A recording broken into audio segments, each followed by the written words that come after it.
post-up shot going low to high. Catch and shoot one more time, Fairfield.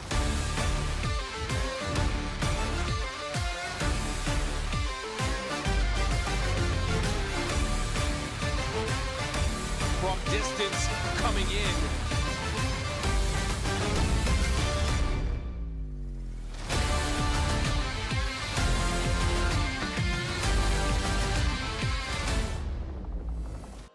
We welcome you here to Conway Field at Rafferty Stadium as you're watching a presentation of the Lacrosse TV CAA Game of the Week. And boy, do we have a good one for you here today from Fairfield, Connecticut, as the 20th ranked Fairfield University Stags, who are 9-1 overall in the season, 2-1 in the CAA, but saw their first loss come to them last week in a one-goal heartbreaker on the road to Stony Brook. They take on Hofstra, currently are receiving votes, and are one of the hottest teams in the conference right now with a 7-2 record and 3-0 in the league. I'm JJ Duke. Let's take a look at our players to watch for today's contest. And first we start off with Anthony Malika. Malika, the junior attacker who's really coming into great form over the last couple of weeks and already a couple of times the CAA Offensive Player of the Week. He had a 7-point game last week in the victory against University of Delaware, and 5 assists that he had was a career best and the most assists that any Hofstra player has had in over 3 years. On the opposite side for Fairfield University, Jake Gilbert has been ever so steady for this Fairfield offense that is scoring a league's best 15 1/3 goals per game. Gilbert currently just a player that's really come into the right form at the right time this season. 6th in the CAA in goals per game and 10th in points per game. But it's going to be one of those where if he can get going, he sets the rest of this offense really nicely with the likes of Keegan Lynch, like Devin Lamprin, and a few others as well. Keep an eye too on Rob Moore, who's got 9 points in each of the last, 9 points in the last 2 games total. Just about ready to go here from what is an overcast, slightly rainy and chilly Saturday afternoon. And in speaking with both of these head coaches, they know that the success over the last couple of weeks can only just matter so much. For Fairfield, not to say it's kind of a good thing to get that. Of course, you want to win every game, but you don't want to have that first league loss ultimately be also your last loss of the season. So a lot of learning from that game. And in fact, against Stony Brook, Coach Andrew Baxter pretty high on the way that his offense was playing, but they really needed to tighten up fundamentals, and it was a good week for this team in practice to work on those sorts of bits. And for Hofstra's head coach, Seth Tierney, now in his 19th season, he said, yeah, you know what? If you look at that Delaware scoreline of 17-10, you take it in 2 aspects. Offense was thriving, got a lot of production from a lot of different players, but defensively needed to kind of tighten the screws up a little bit more, because Udell found their way back into that game over the second half. Owen Hirsch gets the start in goal for Fairfield, the senior from Pennsylvania, with a conference best 8.2 GAA. On the opposite side, the redshirt freshman from Annapolis, Maryland, is Shea Kennedy. And we're underway. It's a violation on Hofstra, who are wearing the blue tops with the white bottoms. Fairfield going with the all-white jerseys with the red and black trim. And it'll be the Stags' first possession here as a face-off violation goes against the Pride. Fairfield have been dominant here at Rafferty Stadium this season, winning all 6 of their home games. While Hofstra have actually gotten the job done on the road this season, going 3-1 away from home, including most recently a 15-9 victory at Monmouth back on March the 22nd.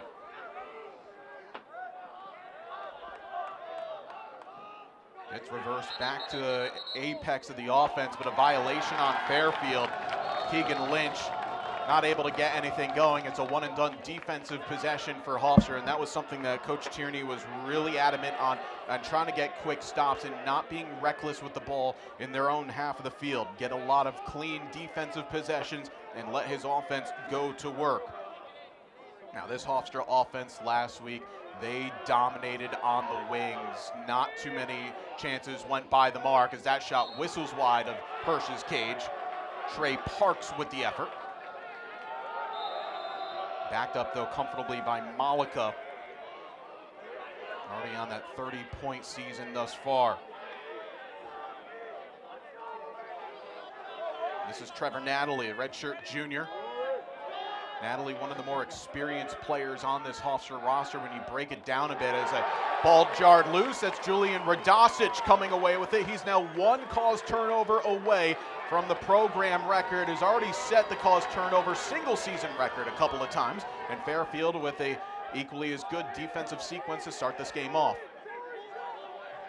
Okay, quickly though, looking back at the Hofstra roster really quickly, there's not a lot of upper class experience on the team. 31 of the 46 players on the squad are either redshirt or true freshmen, redshirt or true sophomores, and then only 15 upperclassmen. As that one rattles off the post, did it go in? It does, and Fairfield take the lead inside of 2 minutes.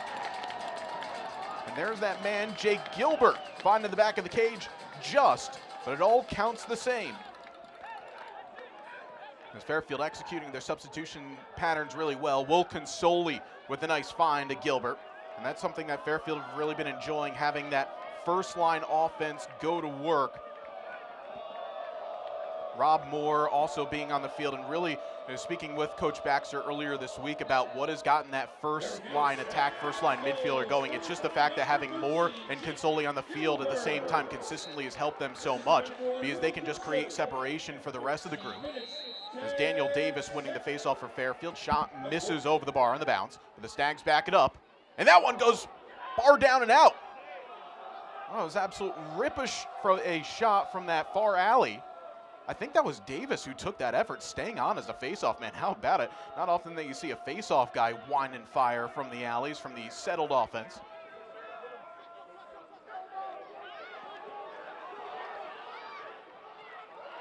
And Fairfield are going to force a turnover on the failed clear, trying to run quickly. Fairfield, that is what they love to do, the best in the CAA, enforcing over 20% failed clears. But a one and done for the Stags offensively. First tester for Shea Kennedy coming away with that one. Kennedy, oh, another poor crossfield pass. That one going over the mark of 29, Ryan Kiernan. A little bit of a sloppy start here from the visitors, who average 15 turnovers per game. But again, that's what comes back to this pressure that Fairfield can provide on their 10-man ride, their clearing defense. At that 20.6% failed clear, or the opponent clear percentage, which is 9th best in the country. One of 8 different statistics at Fairfield are in the top 10 in the country. And Luke Fisher comes near alley now with Gilbert.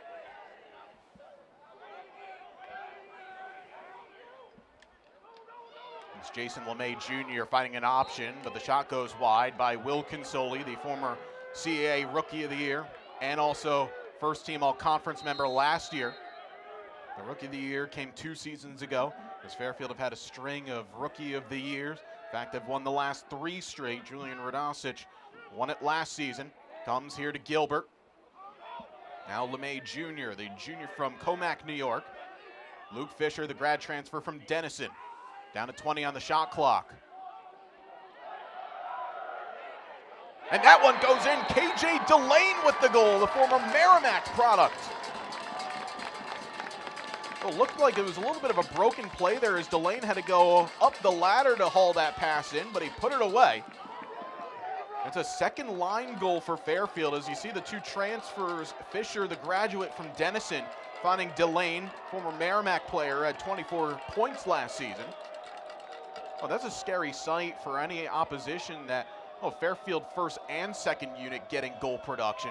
Could be a long day at the office. That is a violation, though, on Daniel Davis. Davis, one of 4 different face-off options that Fairfield can use, and that is something that Coach Tierney has been keeping an eye on, because his team is 7th of 8th in the conference in face-off percentage at 43.5%. Wants to get this game working with the wings. In Fairfield, they're not going to do anything too crazy. They'll just rely on their one-on-one matchups, and it goes out to the wings. Hope for the best there. Drew Bogardis, freshman from Sheffield, Massachusetts. Tight angle chance, and a good early save from Owen Hirsch. And speaking specifically about Hirsch, Coach Baxter saying that it just wasn't his best day. Of course, the defense not really giving him a whole lot of help, but kind of going back through a lot of mental repetition, looking through film over the course of this week, and just recommitting to the fundamentals. As Consoli will wind and fire. That one goes off the mask of Kennedy, but he's able to keep it out. Hey, he saw that ball all the way through and then some. He kept himself square to it and kept it in front, not over the line. But it's so important for a goalie just to get that early touch, just to settle the nerves down a little bit. As Fairfield's game last week against Stony Brook, it was a rather inflated scoreline early on, and chasing 6 at a point in that first quarter, or excuse me, in that first half. And Fairfield ended up getting it back to a 7-7 game. In fact, we're leading 9-8 right before the end of the second quarter, as that one goes wide of the mark. It was 5-1 after 8.5 minutes gone down at LaValle Stadium. And Stony Brook were able to get some stops and some scores right at the end of the game. 30 seconds on the shot clock.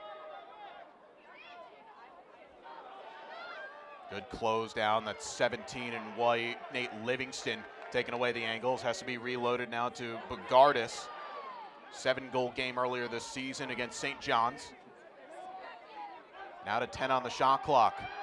Bogardus looking for any sort of options. Has to dodge against Radosic. Julian trying to knock it loose with 3 seconds left. Bogardus looking for anything, and that's going to be a shot clock violation. Another winning sequence for this Fairfield defense, who have held their opponents to a conference best 8.3 goals per game, 6th fewest goals per game allowed in the entirety of the country. One of which also that Fairfield leads the country in caused turnovers per game at 12.5. Julian Radosic on his own averages 3, which is second most in the land. Well, Fairfield certainly rebounding beautifully after, again, that loss on Saturday against Stony Brook. Fairfield, the only team get to 9 games over the course of the regular season, yet to lose a contest, dubbing as America's favorite men's college lacrosse team, getting as high as 12th in the Inside Lacrosse Media Poll and 13th in the USILA and USA Lacrosse polls. No, Fairfield just 1 win away. Getting back to double figures would be the first time in over a decade that they've gotten there. As Luke Kupski now goes behind cage, but a turnover. It's a great read by Austin Clark, long stick midi out of Parkton, Maryland. But already Hofstra with a couple of failed clears here in this first quarter. Oh, how about that for a touch pass? Just getting it right over the head of Jake Gilbert.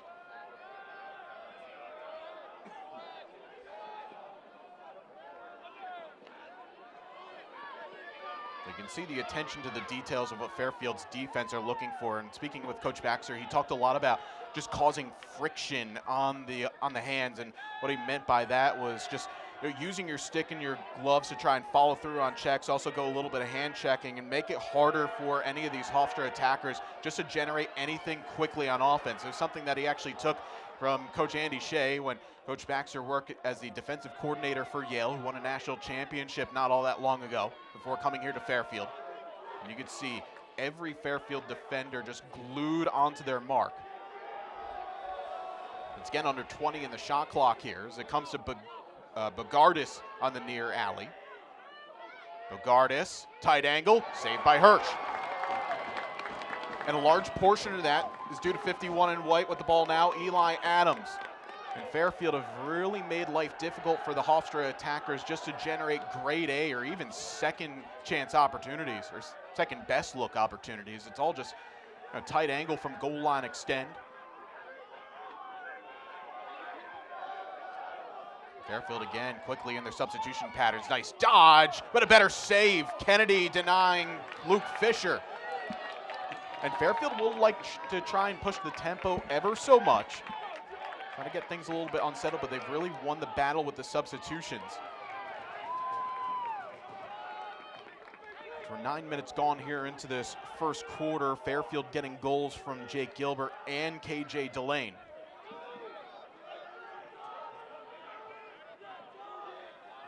Stags also out shooting Hofstra 9-4. That save from Kennedy, that was already his third of the quarter.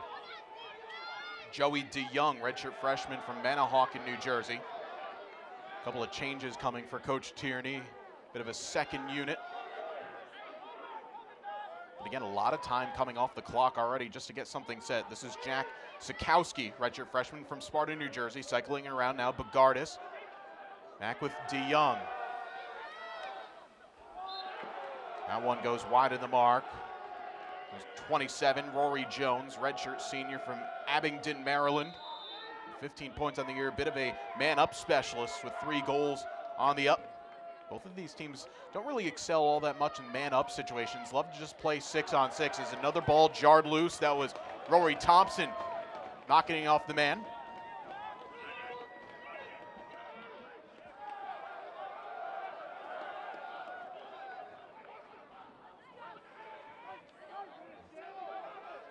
Hofstra doing a nice job here, closing down, forcing a tough pass from Hirsch. This will go to his counterpart in Kennedy, and Kennedy will start it back the other way. Hirsch just getting to his cage now. Thinking about it for a second was Blake Cooling, but didn't like it. Finds an option with Joey DeYoung. A little unnervy there for Fairfield. It's not all that often we've seen Hirsch take it near to the center line. There was a short floated option, but just didn't find the touch to drop it in there. Natalie gets around a screen set by DeYoung. Draws a short stick, and Joe Constantino, senior, wears 41 for Fairfield, out of West Islip, New York. Natalie, a Stuart, Florida native, draws a double, but that pass behind Bogardus. He might be able to chase this down. Does keep it on, but it's back over to Fairfield. And another turnover from the Pride. That is now their 7th of the quarter. Again, a team that averages 15 per game. So Fairfield almost having the usual standard, but the Stags turn it right back over. Good pressure by 66. That's John Madsen. Madsen, who's coming off of a 4-point game against Delaware last weekend. An experienced player, feels like he's been with this club for a long old time. Senior out of Bayville, New York. This is game number 45 for him, a second-team All-CAA selection last year, and 109 career points.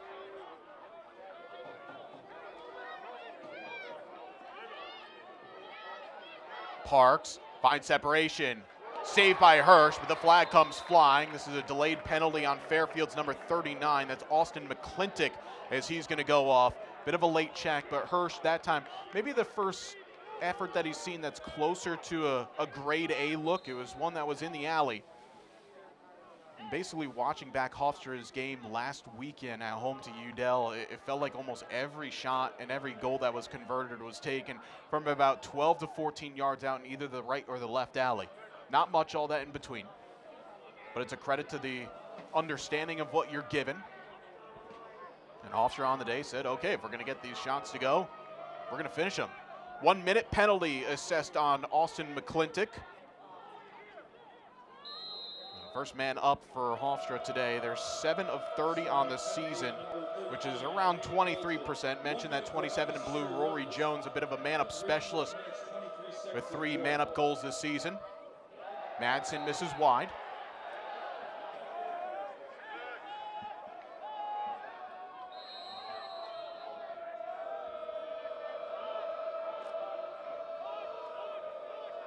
Bogardus and Trey Parks playing pitch and catch. Pole's gone out there as well.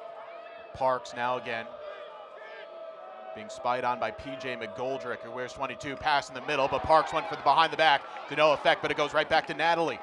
No reset of the shot clock, down to 21. 20 seconds left on the man up. Well, there was a real late reset of the shot clock, so it is a 60, saying that Fairfield had possession of it. And Natalie just turned that one wide. Down to 9 seconds left on the man up.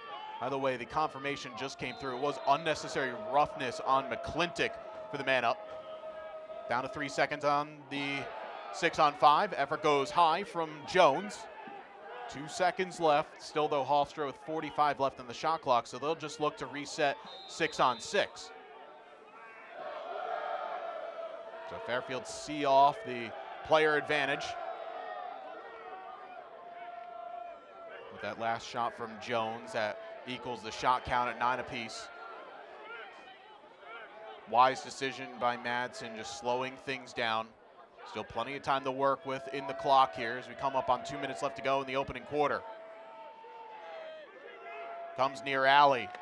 Oh, it's a good block. Stepping into it was Livingston. 10 on the shot clock, though. They do say reset once again. Natalie. There's, again, another late motion from our officiating crew to say reset the shot clock, and the Fairfield coaches are absolutely going berserk on the sidelines. Ball on the floor. Julian Radosic comes away with it nonetheless, and still, Coach Baxter's absolutely hot on the sideline, trying to get the ear in the referees, but we play on. Fairfield in transition. Thompson is thinking about it, but will hold up.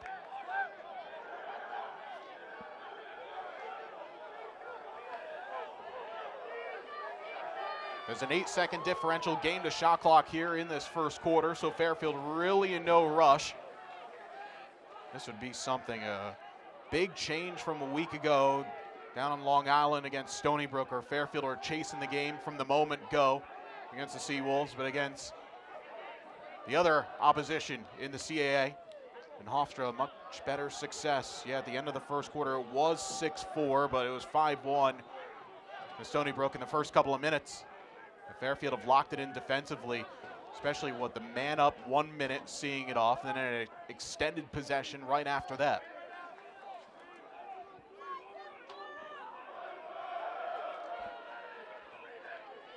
Luka Kupski, the grad student from Princeton, New Jersey, runs the offense now, 10 on the shot clock. Stags do have to go here. Down to 5. Akupski might just have to fire. Akupski with 2. Akupski has to shoot. That's after the shot clock. Yeah, it just took too long for Fairfield to get anything going on that possession. This is sent towards Cage. Oh, Hirsch actually got that shot off. That was a quick catch and release from 41, Anthony Malika. But at the end of the first quarter here from Rafferty Stadium, it's Fairfield 2, Hofstra 0. We'll be back in just a moment. Your greatest critic is right here. Now that is poetry. That's Fandom U. It's all part of the curriculum. The NCAA D1, D2, and D3 men's and D1 women's lacrosse championships, May 23rd through the 26th in Boston. Buy your seats today at ncaa.com/tickets. Class dismissed. Illicit Brewing Company in Fairfield, Connecticut has everything you need for a night out. Dozens of house brewed draft beers, guest taps, a full bar, live entertainment, dozens of TVs to catch the game, a speakeasy and game room, brew pub style food offerings, and more. This commercial isn't long enough to show you everything Illicit has to offer. So come see it for yourself. Illicit Brewing, 111 Black Rock Turnpike in Fairfield. IllicitBrewing.com. This is where we thrive. The city, the shore, our home. This is where we chase our dreams. Donde trabajamos duro por nuestra familia. And serve our communities.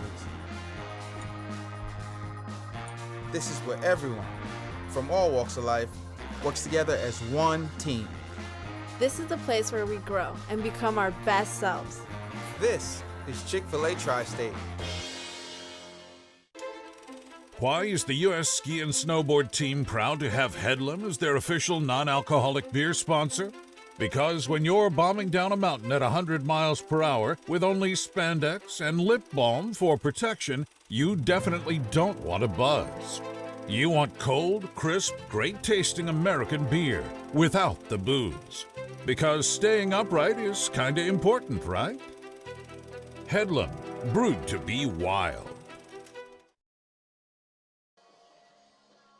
You're looking at Fairfield's head coach, Andrew Baxter. He was not at all pleased after that long defensive sequence for his group after seeing off a man-up situation and then a ball that looked like it crossed over half field, and they've reset the shot clock, but Fairfield were able to get a couple of stops and seeing out a 2-goal lead into the second quarter. Meanwhile, Seth Tierney, now in his 19th season with Hofstra and just 5 wins away from 150 with the group. You know, again, I was speaking with him earlier this week about the makeup of his roster, and I actually like the perspective that he said, despite the fact that he has 31 players who are freshmen, sophomores, redshirt freshmen, redshirt sophomore. He said after moving day back in the fall, there are no class designations. It basically is who's going to perform on that day, who's going to develop the way that they are hoping for. And yeah, that's why you do see a lot of first year and second year players in terms of varsity experience get looks and gotten a lot of time. Said though the upper class players have certainly been very good in guiding some of the young players, especially Drew Bogardus, and having players like John Madsen, Rory Jones, and Trevor Natalie there just to kind of help him through some of the tougher days and be with him and celebrate the successes from the day-to-day basis. But they're going to have to dial some things in here offensively because 8 turnovers in that first quarter. Did end up seeing their shot total go up with that man-up advantage. It was a 1-minute penalty on Fairfield's Austin McClintock, but nothing came of it. And Owen Hirsch has made all 4 saves and shots on goal. And a nice play there by Rory Thompson, knocking the ball off of Trevor Natalie, and Fairfield again, another one-and-done defensive sequence. After getting 2 early goals in that first quarter, one which from Gilbert, the other from Delane. Well, they get one right there. Flags go flying as well, and Fairfield up their lead to 3. That was Keegan Lynch getting absolutely upended after releasing that shot. They'll get the goal, and it could be more. Oh, you could see that just at the edge of your picture there. I think that's 42 Blake Cooling coming right through the back of Lynch. This is going to be interesting to see what type of, or how long this penalty could be.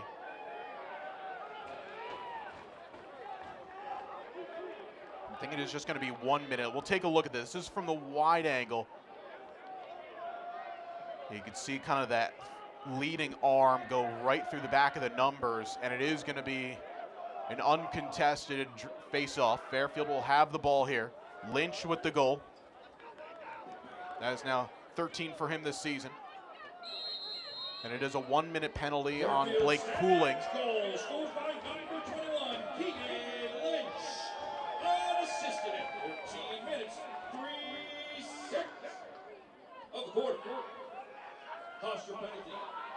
So Fairfield, their first man-up opportunity of the day, 4 for 15 on the season.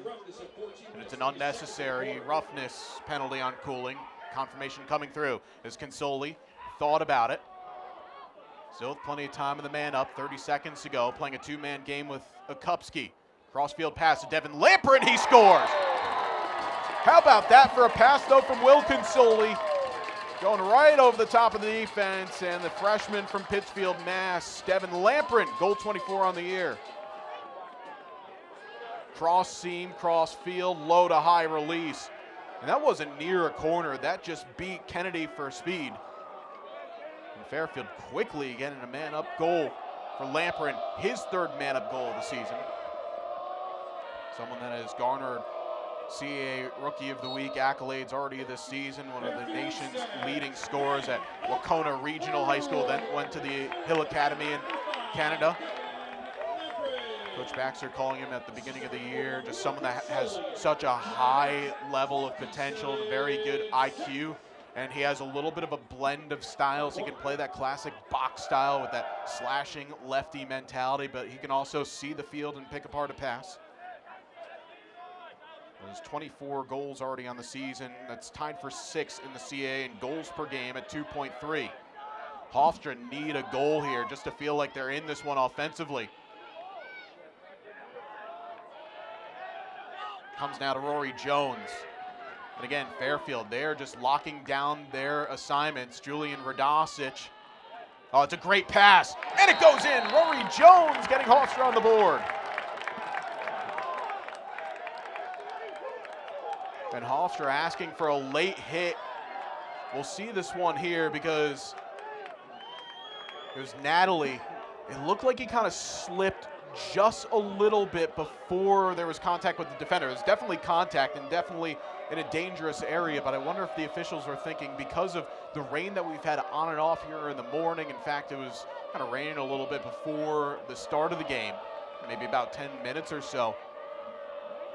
The players were kind of slipping a little bit on the surface. Just tough luck there for Natalie, and looks like he's gotten up okay. But a violation on Hofstra's number 37, that's Benjamin Niesman. We're even at face-offs at 3-3. Daniel Davis has won 3 of the 5 that he's taken. Also good to see Dylan Smith back in the lineup. He returned against Stony Brook and had an above 500 day there after missing 5 games. They're coming off the field against Manhattan. That was the 4th game of the season. Now Smith on the season is at 53%. Fairfield as a unit are at 58%.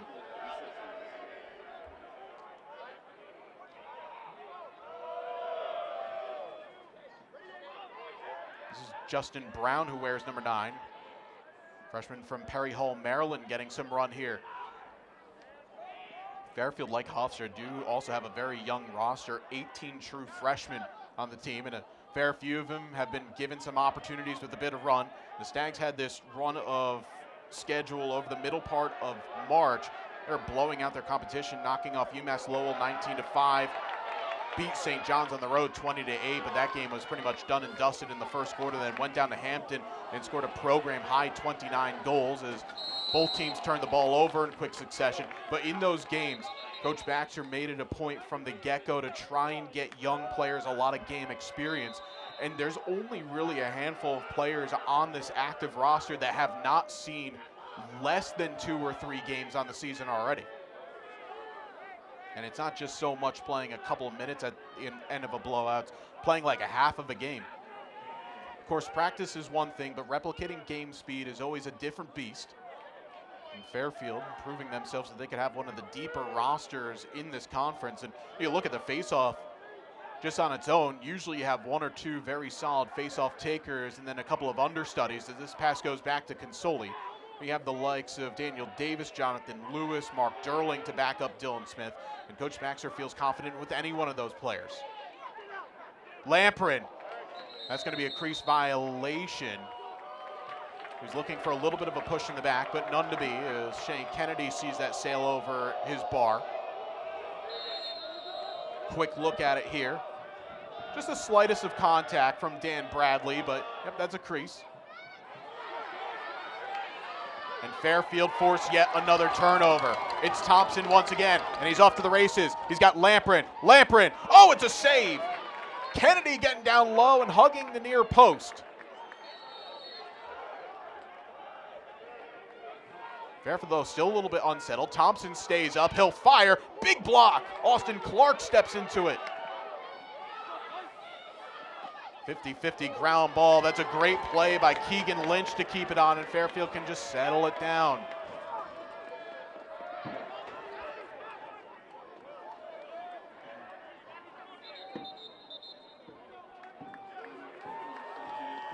Fairfield are going to take a timeout as Coach Andrew Baxter realizes that his group needs a little bit of a breather. We'll step aside. Stay with us here from Fairfield. Timeout taken by your Stags. Alumni and friends, vintage Stags.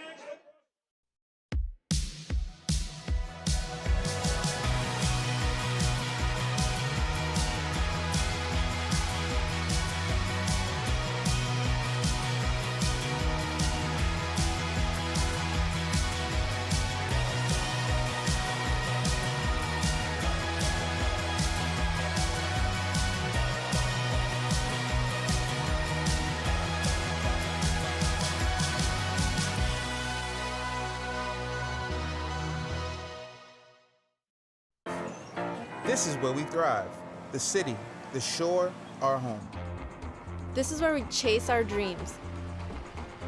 Donde trabajamos duro por nuestra familia. And serve our communities. This is where everyone, from all walks of life, works together as one team. This is the place where we grow and become our best selves. This is Chick-fil-A Tri-State. Well, a very smart timeout by head coach Andrew Baxter just to slow some things down. There was a couple of unsettled moments after teams traded turnovers. Devin Lamprin was denied on a tight angle chance when it was unsettled. Really nice play by Keegan Lynch just in front of us on the near sideline to save a overshot pass. Ball nearly going out of bounds. But Will Consoli's been a difference maker for this team. A pair of assists today to get up to 7 on the season. Last year with 14 helpers. This is his 9th start for the junior out of Glen Rock, New Jersey. That Hofstra offensive unit needs to find a way to get going. Just the one tally in it from Rory Jones so far in 20-plus minutes of game action. 41 in blue, that's Anthony Malika, who's been held without a shot here. It's just a credit to what the Fairfield defense is doing as we're back underway.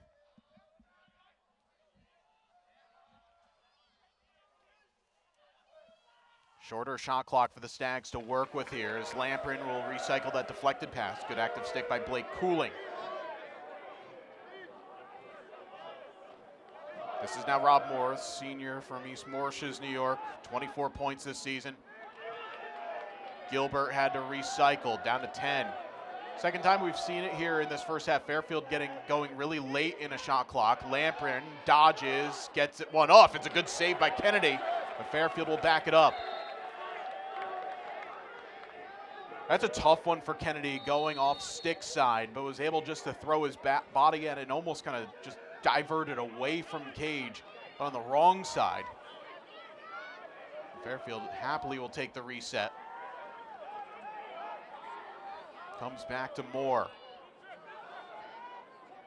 That's a difficult pass. Lynch able to keep it on, but it gets a look and a goal goes in for Luka Kupski. Well, Fairfield a little bit unsteady in that possession, but eventually they got a look into the alley and a Kupski with the goal. You see it there, that pass a long way off to Lynch, but he's able to settle, compose, and Keegan finds the open man for his 20th assist. And Luka Kupski, who's having a great season this year, highlighted by a career best 5-point performance against Sacred Heart in that double overtime victory back on February the 19th. Kupski now to 20-plus point land for the first time in his career.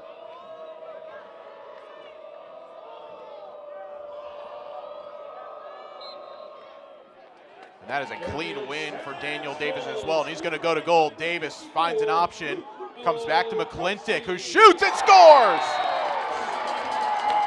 Austin McClintock with his second goal of the season. It all started by Daniel Davis winning it and going straight to Cage.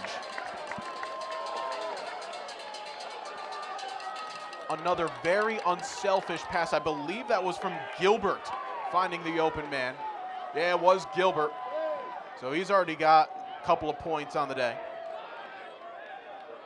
And Fairfield out to a 6-1 lead with still a lot of time left to go in the second.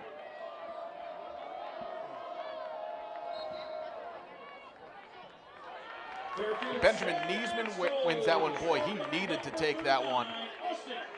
44% on the season. This is where Fairfield can have that mentality of getting into a make it and take it look because of their dominance from the dot this season. Of course, Hofstra graduating outstanding faceoff man in their own right. Chase Patterson last year at 58.5% and 126 ground balls as well. So not only was he winning the restarts, but he was snapping them up as well. Good check from behind. 12 is Andrew Caston, and it goes back over to Fairfield. 12 turnovers now from Hofstra. And again, we're not even halfway through this second quarter. Whatever nerves that Fairfield had after dropping that game against Stony Brook last Saturday, 5 hard days of practice leading up into this one. Again, the emphasis on getting back to basics, working on the fundamentals, and that's something that Coach Baxter's really been priding on over the course of this season. Not doing anything too much out of your own style, just play within yourselves, and the rest will look after itself. But the passing has been much more crisper than it has been over the last couple of weeks. Maybe also just that sense of urgency as well, as in this CAA men's lacrosse division, you cannot ever take a game lightly. Doesn't matter who you're playing, you have to show up and put a hard day's work in the office. Otherwise, you're probably going back home or staying home with a loss. You look how tight it is at the top 3 with Hofstra 3-0, Fairfield and Townsend at 2-1. Down to 13 on the shot clock as Ryan Kiernan taking away a shooting angle for Gilbert. LeMay Jr. dodging. That shot took a deflection. Lampern's got to go. No reset. Down to 3. And Fairfield will just play it into a corner. Give a lot of credit on that possession to 29 in blue, Ryan Kiernan. Good late slide to take away any shooting or passing angles from Jake Gilbert. And Fairfield, yeah, they did get a shot. It took a deflection in front, never got home. Oh, but a misplay there. A big old car collision right by the Fairfield logo. The Stags will come away with it, however. Well, Joe Constantino is in a whole heap of problems right now. He's grasping at that right shoulder. We play on. Referees are not stopping the play. Now they will. And that is not good for Joe Constantino.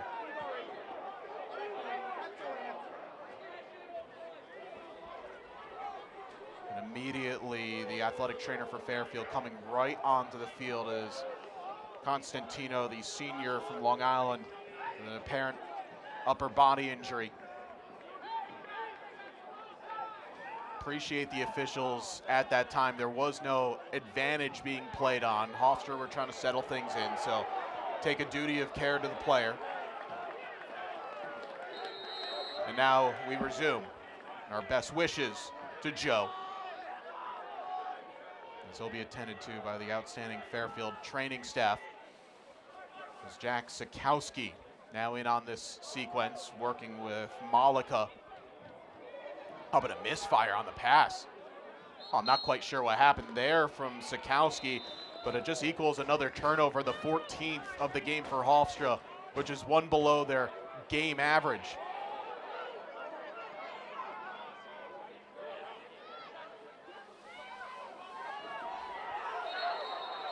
Eventually, Fairfield will get the ball back as Wilkins Soley forcing a Hofstra player out of bounds.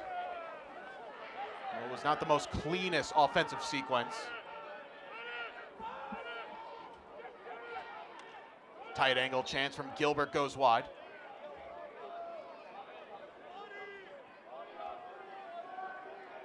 Fairfield out shooting Hofstra now 18-12 in this first half.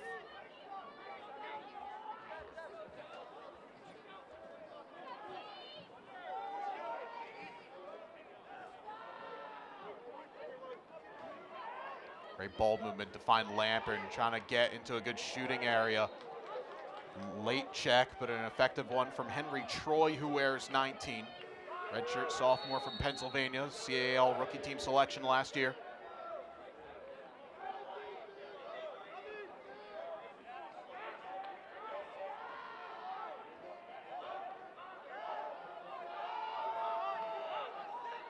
Lampert draws a slide, and he got that to go in. Somehow that ball ricocheted off Shea Kennedy and trickled over the line. That's 2 goals now for the freshman attacker. Let's see this one here, because we could hear the thud of hitting Kennedy. And there was just that little sliver of a window right underneath the armpit. And when you ever give a shooter just any sort of an opening, they will take advantage of it. Unfortunately for Kennedy, he's probably going to want that one back. Fairfield facing a Hofstra team that have won 5 of their last 6, 3 straight league games. Their only loss during this run was away at North Carolina, who were then 6th ranked in the country back on March the 8th. This is almost kind of like deja vu for Hofstra, but on the other end of the spectrum last week in their win over Delaware. But as I already said, there's no easy game in this sport. It will take a long, old effort to get over the line. And, well, just showing why, Trey Parks puts that over Owen Hirsch. And Hofstra, their 2nd goal of the quarter.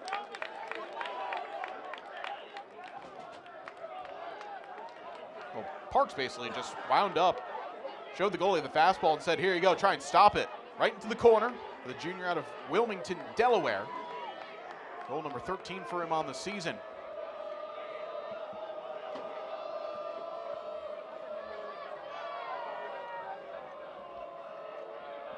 Well, this is where if you're Hofstra right now with under 5 to play in the half, can you get your face-off unit going a little bit here, try to get a couple extra possessions. And a bad break for Dylan Smith as he looked like he had a beat on it, but the ball hit the official. We play on in that situation, and now Hofstra are trying to break. And it's a good late check, forcing an awkward effort from Matt Vilas. Hofstra will keep the ball here. Wasn't quite sure which Fairfield pull ended up doing the job. I'll give it to Radosic just purely on default because he's always the man that will make a play on it. Excuse me, Trey Parks from Wilmington, North Carolina. My apologies. Put that as Delaware.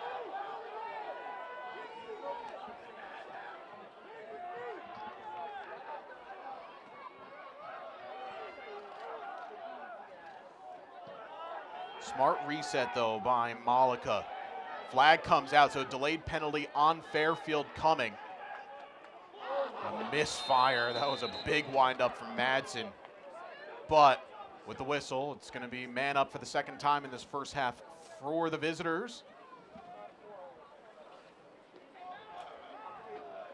Now, I wonder if this is a moment here, if you're Seth Tierney, maybe call a timeout just to try and diagram something. Of course, you give Fairfield a chance to set something up defensively.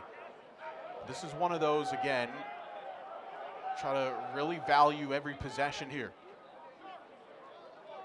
If you can get it to within a 3-goal game going into the second quarter, you do that. And in fact, a timeout has been called by Seth Tierney, and we will take one as well. It's a man-up opportunity coming up for Hofstra, and we'll have it for you when we return.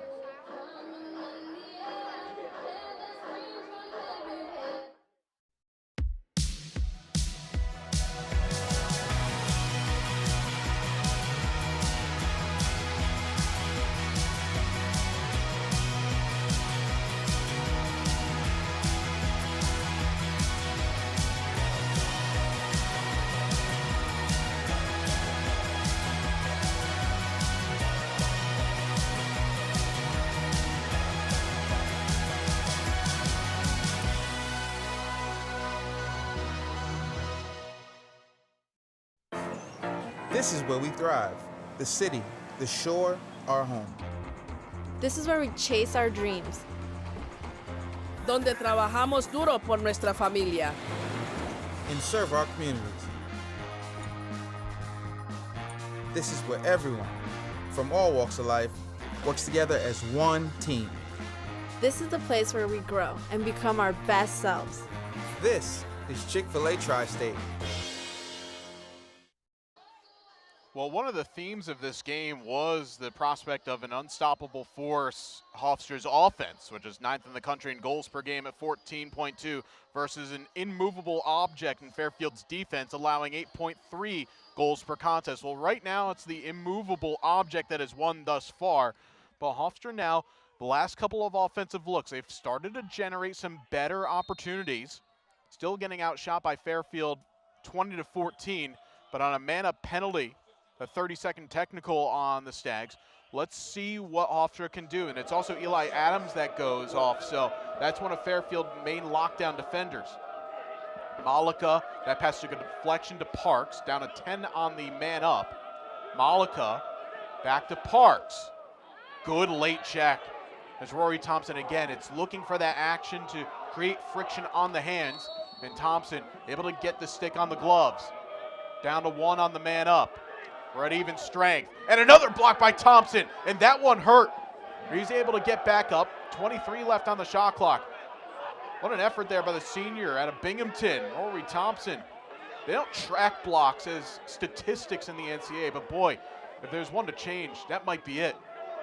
Thompson's been all over, down to 10 on the shot clock. Hofstra's got to go into the alley, goes wide.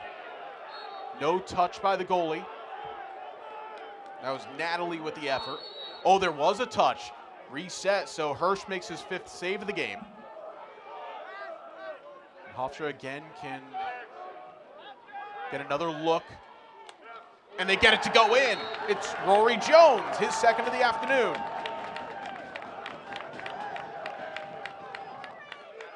But despite seeing off a man up as well, getting a couple of block shots in there, Hofstra get one past Hirsch. Now it's a 2-goal run for the Pride.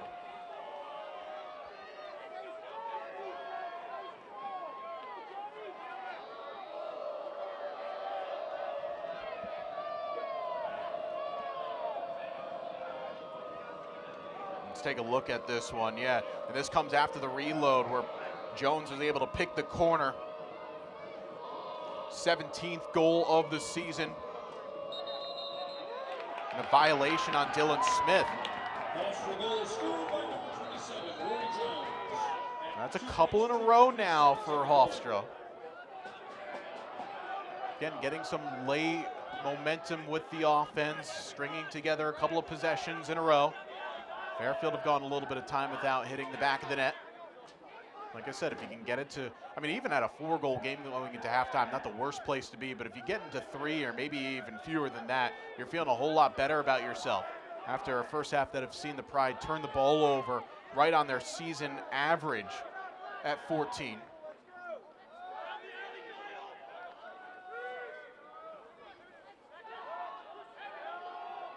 They're using a lot of shot clock as well, our Hofstra. Natalie now, near alley.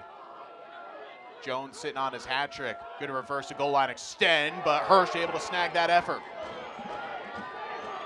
Stays right with that one, the senior. Oh, but Fairfield again turn it over. That's a costly miscue. They're 9th of the half, and now Hofstra just about can see out the remainder of the quarter. There is, I want to say, roughly about a 4-second differential game to shot clock. But Fairfield now have been playing a lot of defense here the last few minutes. That pass goes through. What a save by Hirsch. Oh, he went post to post and denied Madsen on the doorstep. And now Fairfield can hold for the last. And the Stags are running. Extra feed to Gilbert, who scores. Austin McClintock with the great assist. He's got a 2-point game. I thought for a second that Fairfield were going to slow it down, hold for the last. They say, no, no, no. We want more. It's pull-to-pull, Radosic to McClintock, and the little bouncer from Gilbert.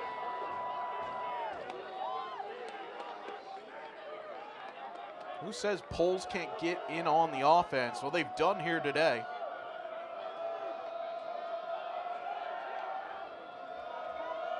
Now 54 seconds left. Turn the momentum here. If you're Fairfield, win a faceoff. You can hold for the last. Hofstra, though, got it. That's a big win for them. They can hold for that final look.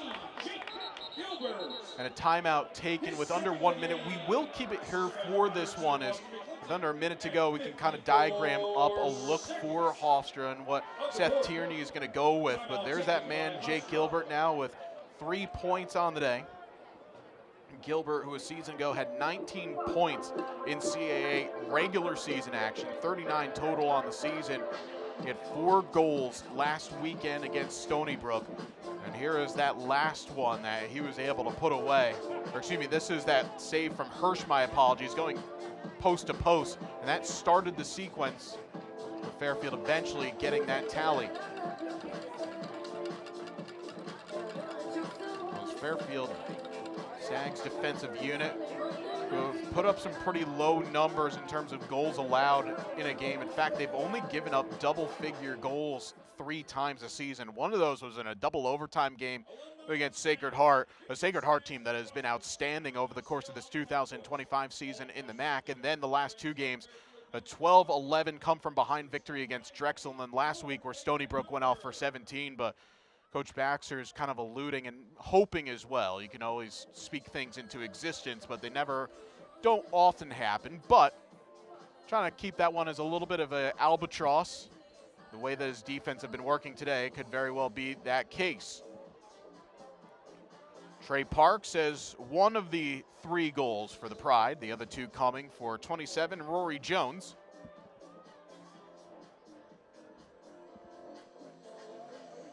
Owen Hirsch, it has to feel so good for him just to, go back to the style and the consistency that he has had over the course of this season. Hirsch, who was second option for the first half of last year, splitting a little bit of time with Will Snyder, then took over the starting role down the stretch,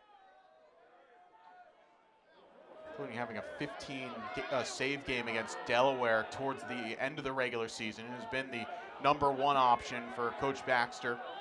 Looking to try and come up with one more stop, which would give him 8.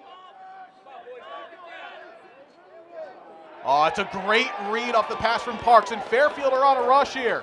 Here comes Matt Rice to goal. He scores! Coast to coast, a scoop and a score. Matt Rice have given the Stags a 6-goal lead. And just like he was shot out of a cannon, read that one perfectly, and no one stepped to him, so he said, why not?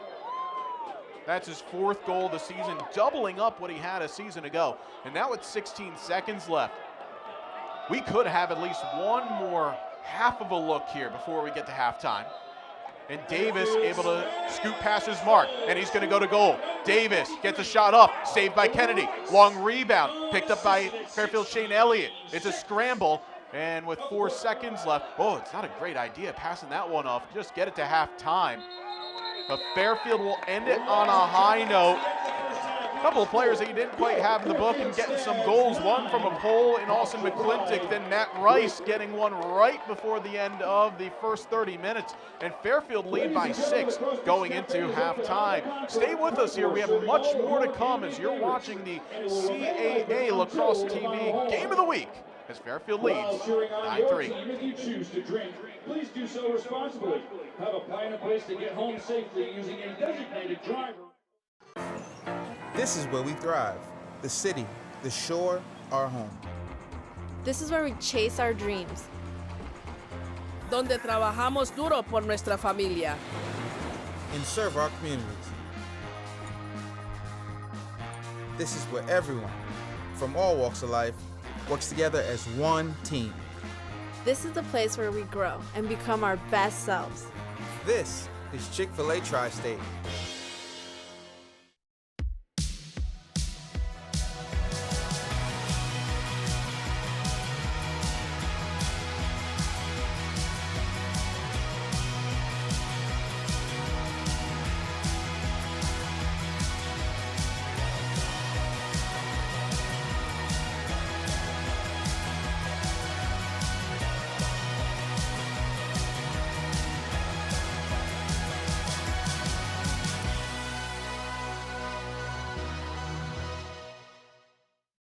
In an unpredictable world where every moment matters, imagine the peace of mind that comes from knowing your loved ones, lifestyle, and business are all protected. At Meridian Risk Management, we offer tailored solutions, whether for personal, commercial, or benefits insurance.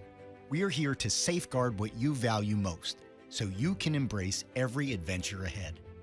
Meridian Risk Management, because your legacy deserves protection.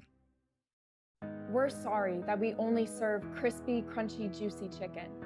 We're sorry that we only use the best ingredients. We're sorry that other chicken sandwiches just don't do it anymore. We're sorry that it's so good. The best chicken sandwich I've ever had.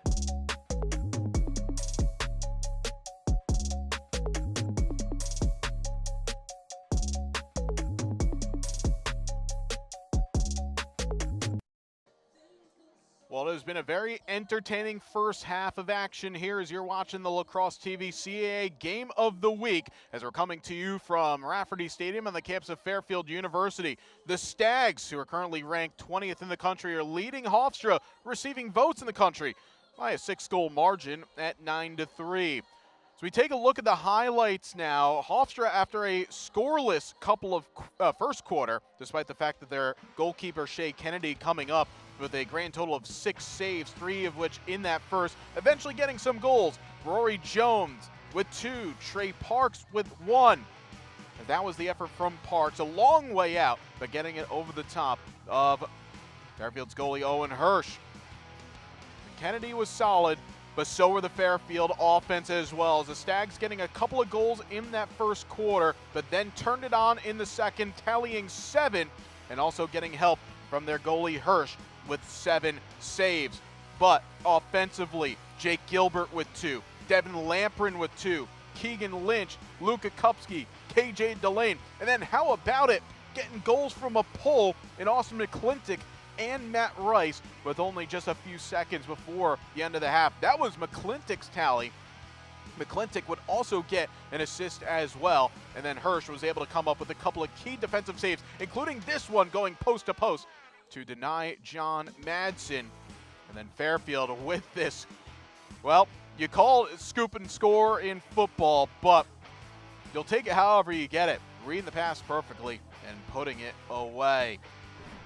Now Fairfield in that half out shooting Hofstra 23-20, and also having a real good advantage on the face-off dot as well. And the clears nearly perfect while forcing Hofstra into 5 failed clears.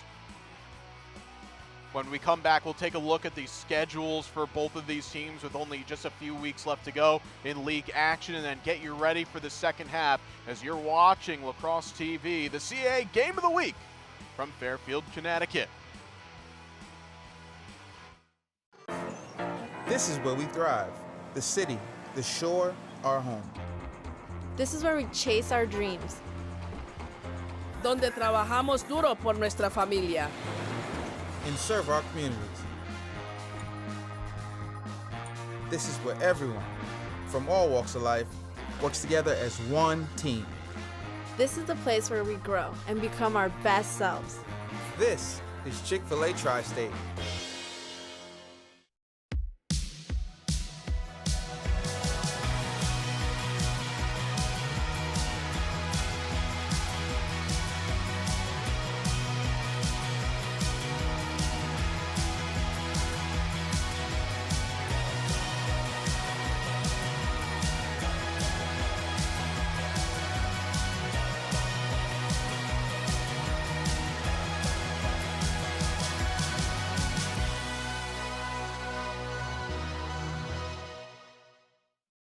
In an unpredictable world where every moment matters, imagine the peace of mind that comes from knowing your loved ones, lifestyle, and business are all protected.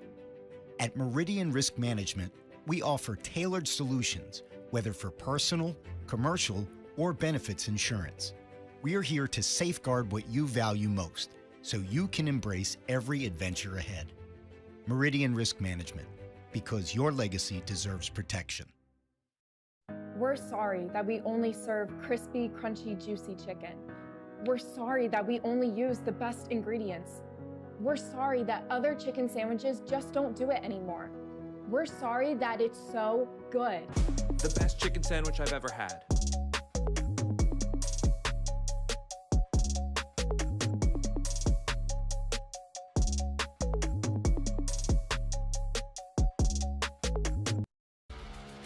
Well, just a few minutes away from the start of the third quarter here in Fairfield, Connecticut. Floodlights are on, but the sun is also trying to make a really weird and strange appearance as well behind us. Feels like a bit of an English weather type of day. Wind, rain, we haven't had snow, we'll keep that away, but maybe a little bit of sun as well. But Fairfield will hope that they keep goals flying in as they lead by 6 with 30 minutes to go. Let's take a look at the schedules for both of these squads. With just a few weeks left in the season, Hofstra's very unique because you see that game against Drexel coming up next Saturday down in Philadelphia. And Drexel, that could be one of those like big flip games because Hofstra at 3-0 in the league. You know, they can afford themselves one drop game, but Drexel, they're a really tough outfit. Yeah, the record may not show it so much, but we saw here a couple of weeks ago, got up early on Fairfield, just a couple of miscues down the stretch, and Fairfield getting hot at the right time, seeing away a 12-11 game. Then a midweek game as Hofstra will go across Long Island Sound to take on Yale on Tuesday, April the 15th up at Reese Stadium, before traveling down to Virginia to take on Hampton. And then they finish with Towson at home. I said it earlier, there's no easy game in this conference, and if you don't show up on the right day, and with tiebreakers often coming into a major factor of a team making a postseason or maybe getting that #1 seed, you got to show up, and Hofstra certainly not having it the easiest to finish out. I should say that Drexel game is at home, by the way, before that 2-game road trip, and then hosting Towson to finish. On the other side for Fairfield, they've got a gauntlet as well. Delaware and Towson back-to-back on the road. Fairfield are 3-1 away from home, but their second league road game of the season was last week against Stony Brook. We've already gone through what happened there. But if Fairfield can come through that, then all of a sudden you're potentially looking at the Stags maybe even hosting the conference tournament, because they finished with Monmouth, who are no slouches in their own right. 1-2 in the league, 4-6, but Fairfield, who have been so good here at Rafferty Stadium, you bet if you can get something, or in fact both of those games down at Delaware and Towson, that Towson team always so tough at Johnny Unitas Stadium, but you get those games, then the road becomes wide open. And of course for Fairfield, who are trying to get themselves into double-figure victories for the first time in over a decade, it's basically then playing with house money, which is even something that's crazy to say, because this season has basically almost been like a roller coaster of playing with the house money, but the Stags have really only known just one thing, which is winning. Despite the fact that last week was a little bit of a small speed bump in the road, they've responded beautifully, and now it's just all about finishing the job off. As Fairfield, with a win today, would get their 6th double-digit win season in program history, and would also just be 2 wins behind tying the program mark, which was 12, done back in 2012 and 2014, which is, as I said, the last time that the Stags got into double-figure wins. It's been all about the process for Fairfield. It's been a bit of a long time coming for Coach Andrew Baxter, but really felt like at the beginning of the season, we spoke to him for a good long time, saying that, you know, now that he's got the pieces and the collective buy-in of the players, and of course when you win so many games to start the season, that belief is going to be there. And almost, not to say that you're infallible at times, that's been thrown out the window, but you learn a lot about yourself equally from wins and losses, in my opinion. And Fairfield have learned a lot about themselves in the last couple of weeks. You look at that Drexel game a couple of weeks ago, and Fairfield, after playing games where had some rather inflated score lines and maybe not as many high-pressure situations that you'd like, they figured out a way to win. And sure, last week didn't get the job done, but they're figuring a way out to bounce back. Now, Hofstra, it's the same thing. How can you bounce back here after having a lead similar to this at halftime last week against Delaware? Can you find it within yourself, a team that is 3-1 on the road, to get themselves back in front? And it's a good start as Benjamin Niesman coming away with the face-off. As with these two teams now meeting, which would be for the 17th time in all-time history, 8-8. Something's got to give. Fairfield, though, have had the recent run of success, winning 3 straight, including the last 2 meetings going 12-11. Again, some of the key suspects offensively for Hofstra have been held rather in check. Trevor Natalie, one of them, as a couple of players tangle up. Rice nearly got it, but it's a good save by Hirsch. So important for a goalie to get that opening save of a half, and Hirsch comes away with it. Now Fairfield can look to run. Rice, he had a transition goal at the end of the second quarter. It's a good save by Kennedy, as Rice had to readjust after the diving check from Trevor Natalie, but he got a decent enough look off. But now we go back the other way. But talking about the players that have been held rather quiet, John Madsen, 3 shots, no points. You've got Malika with 0 shots and 0 points. As Hirsch comes away with another save. Now you can get him into double figures. And Fairfield again are looking to push tempo here. It's frenetic at Rafferty Stadium. Oh, it's a good save by Kennedy. Stepping into that effort from Andrew Caston. Ground ball that gets knocked into the crease. And Kennedy will scamper back to take it. Bit of goalie wars here to start this third quarter. And Kennedy making that save that is now his 8th. Check that 9th. You feel like now you need a little bit of settled offense for one of these teams. As the rain starts to pick up a little bit, we were anticipating some rather not favorable weather over the course of this game. We've been fairly fortunate up until this point. You know, a lot of the bat and ball sport varieties were having a lot of changing to their schedule. In fact, here just across the way, Fairfield baseball playing their local rival Sacred Heart in a conference game. They played 2 yesterday, trying to beat the weather. Don't have to worry about that here, though, as Natalie, he loses out and McClintock knocks it away. Austin McClintock has had himself a day today. A goal and an assist, a ground ball. He's going to get a caused turnover there. The Poles are getting the job done in all areas of the game as Matt Rice's pass gets deflected. Now that one for Fairfield, you feel like it was a bit rushed just because he got the stop, find the safe hands. Not that the pass was an awfully bad one, but still, you just want to slow things down, get your first line out there. The Hofstra have to cash in on this. They can be that quick strike type of team. They stay with their patented six-man, with Parks, with Natalie, with Jones, Malika, Madsen, and Bogardus. Bogardus, by the way, only 2 shots in this game, no points. But Rory Thompson comes away with another one. Oh, it's a beautiful dodge as well. And Thompson is off to the races. If the game's going to be unsettled, I guess make it as unsettled as possible. And Thompson says no. Red stop sign.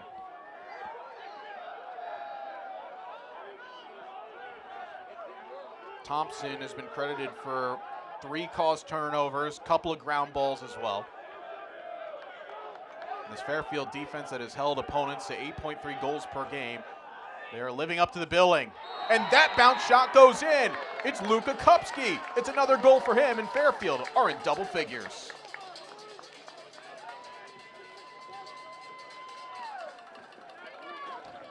So I talked about the elements, right?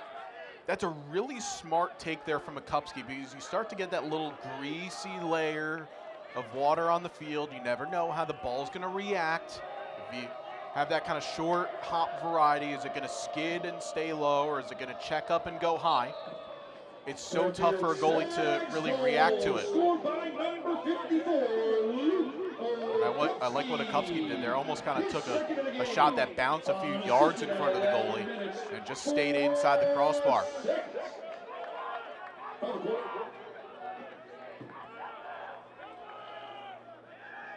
Another face-off win for Fairfield as well, so they can, again, try to slow it down.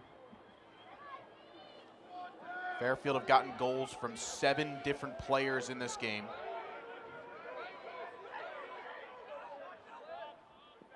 Gilbert. Oh, it's a great takeaway. That ball just snapped out of Gilbert's stick by Ryan Kiernan.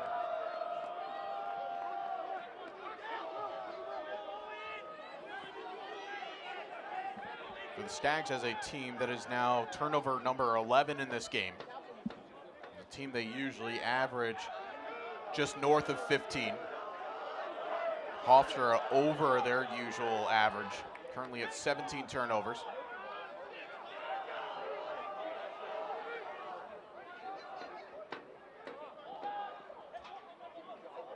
The screaming through was Joey DeYoung, but it never got there as Malika, again off of his 7-point game last week, finds an option and DeYoung puts it away. Well, if it wasn't going to develop for Anthony Malika, find someone who can score, and Joey DeYoung. Now he's in double figures in points for the season.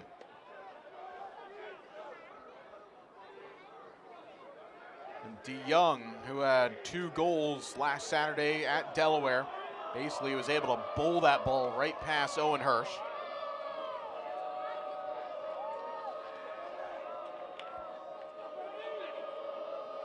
Hofstra, after being held scoreless in the first 20 minutes of the game. Now 4 goals for them. And the face-offs have been good for Neiman. He lost that one, just only the 5th face-off loss and 14 taken. Fairfield again trying to push the tempo, but that again is a rushed pass. Thompson was saying there was a deflection, but the referee's not seeing it that way.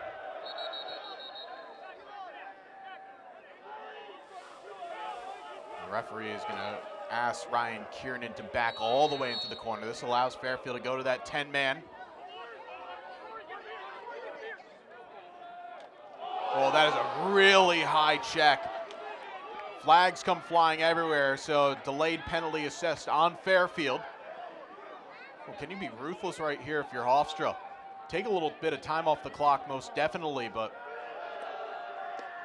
go get a goal from this.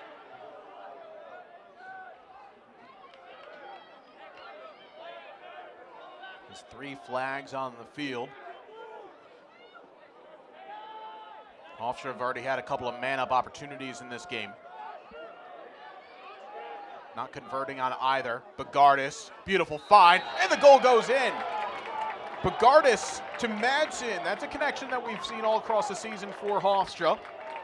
Madsen, his first of the day. And Bagardis, yeah, he hasn't scored, but he'll find a pass or two. Back-to-back possessions with assists. The goal's going to go in. And that waves off this, what would have been a penalty. My goodness. That was a really high check. And some of the Hofstra fans down below in front of us and a few players on the bench were maybe asking, because of the severity of that hit, could that have also been there? But referees, the goal is good and even strength. A break for Fairfield. Hofstra goal scored by number 66. Clinton gets the ground ball, but forces that pass way ahead of Davis. Now Fairfield have gotten a little bit sloppy here in these last few minutes. And Hofstra with the goal can cut it to within 4. And that's why in this league, no game is ever over.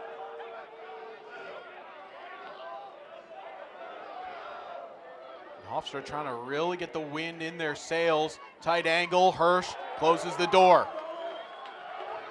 And Fairfield, again, I've said this a few times, they have to slow the game down. Flag comes flying, that's gonna help as Madsen trips a player. There's a helmet that's off. So that's just gonna bring the play dead immediately as Carson Dial, who wears 29, gets tripped up. I think if anything else, that really helps Fairfield just to take the sting out of the game for a moment or two. You'll see this trip here. Madsen on the flying check coming right through, but that was right in the eyes of the official.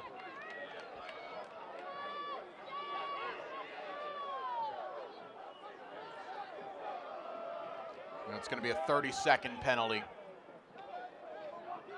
So Fairfield to the man up. They're 1 for 2 today.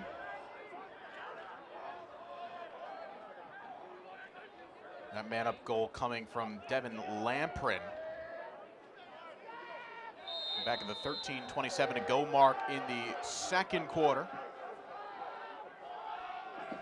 Let's see what type of offense Fairfield runs on this 6-on-5 sequence. Luka Kupski with Will Consoli. Consoli on the day, couple of assists.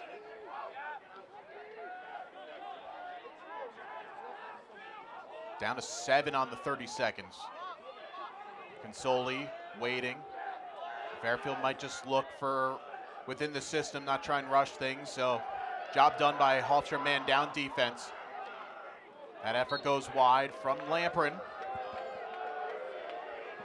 The freshman Devin Lamprin now with 7 shots in the game. But still half of the shot clock to work with for Fairfield. So no problems for them, just trying to run a set here. Lamprin again, saved by Kennedy. Shea Kennedy now is starting to see the ball really well, the former St. Mary's School product and the former Under Armour All-America with the stop. The shot goes wide of the mark. Kennedy last year red-shirted. Sean Henderson was the regular day-in, day-out goalie. And asked Coach Seth Tierney about that specifically and said, well, a couple of days before the season started, John Singer, transfer coming in from Ursinus, tore his ACL in practice. So it was down to Kennedy and Henderson, and both were pushing well. But it was Henderson that ended up playing just a handful of games, and Kennedy got the start for the majority, and then Kennedy's just stayed on. But still a good goalie competition sequence there with Hofstra. As Kennedy now is 1 save away from getting into double figures for the 5th time this season. Hirsch already in double figures, which is just for the 3rd time for him, or 4th time, excuse me. Great late check from Matt Rice.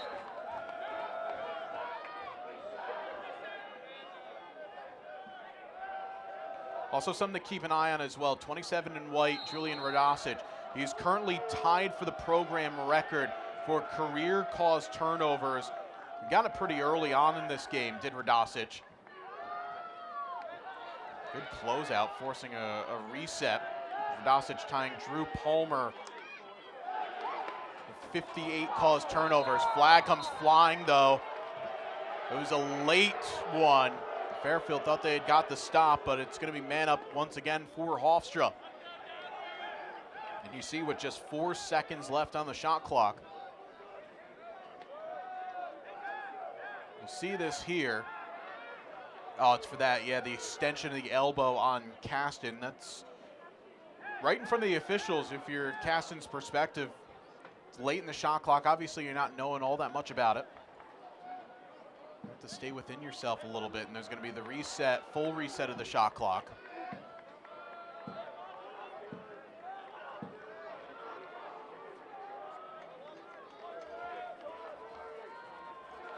Still have yet to put the penalty. It's going to be a locked-in call as well. 1 minute on Caston.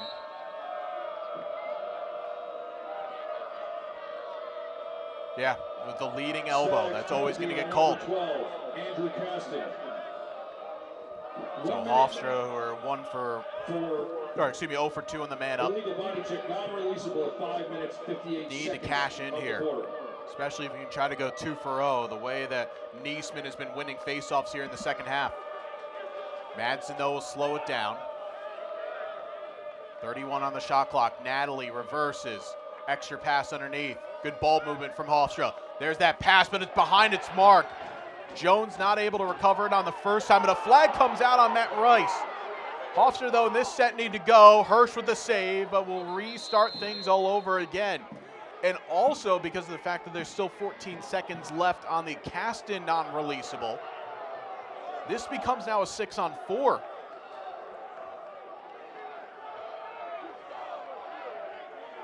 You see Matt Rice there just going through the back of the numbers. Coach Andrew Baxter, this is off your picture. Who's been right in the grill of the official for a period of time. Our referee crew today of Brian Luxinger, Alfred Pugh, and Nick Kratz Jr. giving a 30-second. So it's going to be 14 seconds of 6-on-4, then another 16 seconds of 6-on-5. You figure Hofstra's just got a trigger right from the moment go. Comes to Madsen. Near alley. Natalie with 3 seconds left on the Caston minute. That has expired. Now it's just 6-on-5 for another 13 seconds. Can Fairfield see off multiple penalties? Parks, Bogardus, Natalie reverses. 5 seconds left in the Rice penalty. Natalie into the far alley. Even strength. Fairfield see off that sequence. Nearly that pass was taken away by Caston. Still 23 seconds left in the shot clock, but the Fairfield man-down defense outstanding, seeing off really 2 different penalties, but 3 sequences. 2 6-on-5s, 1 6-on-4. And a block shot from Radosic. Big ground ball coming just with 6 on the shot clock, and it's turned over, and Fairfield have numbers here. They'll slow it down. Wise decision by Keegan Lynch. Boy, between Radosic and Rory Thompson, the ice machine today in the athletic trainer's office is going to go into overdrive as those guys have put their body on the line for their team. But you can hear the energy across the way from the Fairfield bench, far off to our right. As now this game has really turned into what we kind of expected more of this game, a little bit more of a defensive struggle. As LeMay sends that one well off the intended mark. The Fairfield have gotten a bit sloppy with their passing, just the 1 goal in the quarter.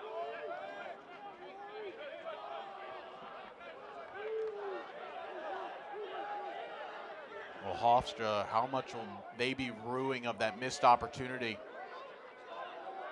Having the better part of, we'll call it a minute and 20 seconds or so of man-up opportunities across a couple of different looks, 2 6-on-5s and 1 6-on-4. Fairfield have had the same amount of turnovers in this quarter, 5, as they have with shots, and there comes another flag. This is going to be the 5th man-up sequence now for Hofstra. take a look at this one here. Rory Jones being hustled and hurried by Jason LeMay Jr., but again, it's that push through the numbers. It's been called like that all day. Well, to be a fly in the wall in that conversation between Jason and his head coach.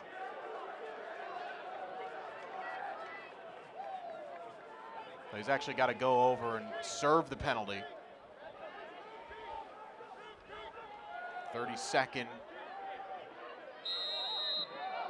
Stags penalty on number 11, Jason LeMay Jr.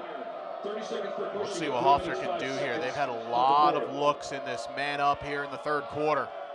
Can they cash in? Oh, they do! How about it? Rory Jones going behind the back. That wraps up his hat trick.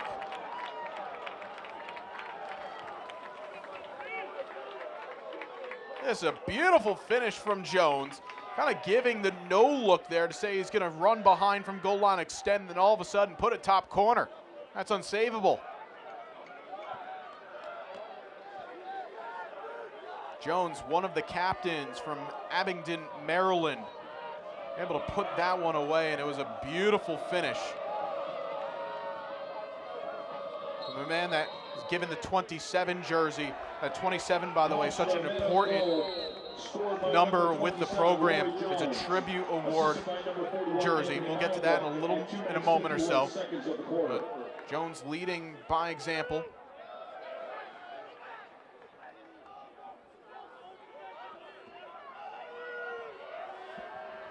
Fairfield now, can they find a way after having a long time on defense? Can they get a look at goal?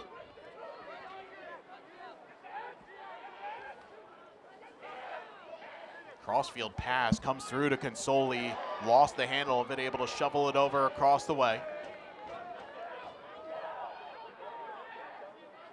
There's a 3-goal run from Hofstra to cancel out the 3-goal run from Fairfield at the end of the second, early third. Moore finds Consoli, extra pass. Oh, that's pretty. Great ball movement from Fairfield as Lynch puts it away.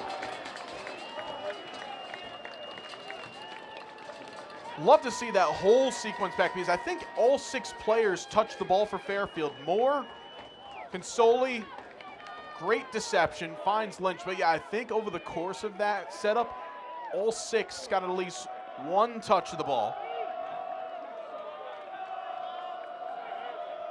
And for Keegan Lynch, now a 4-point afternoon for him, spread across evenly, 2 goals, 2 assists.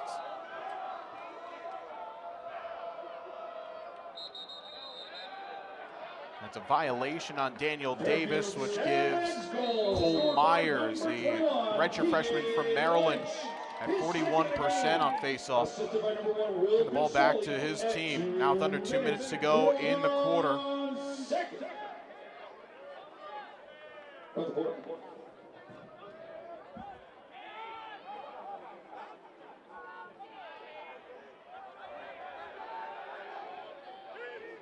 Jack Sikowski in again on this sequence. So that pass nearly got by Joey DeYoung, who got this goal-scoring train of what was 3 started. But there's Austin McClintock knocking that ball away, but a foul on Fairfield, resetting the shot clock.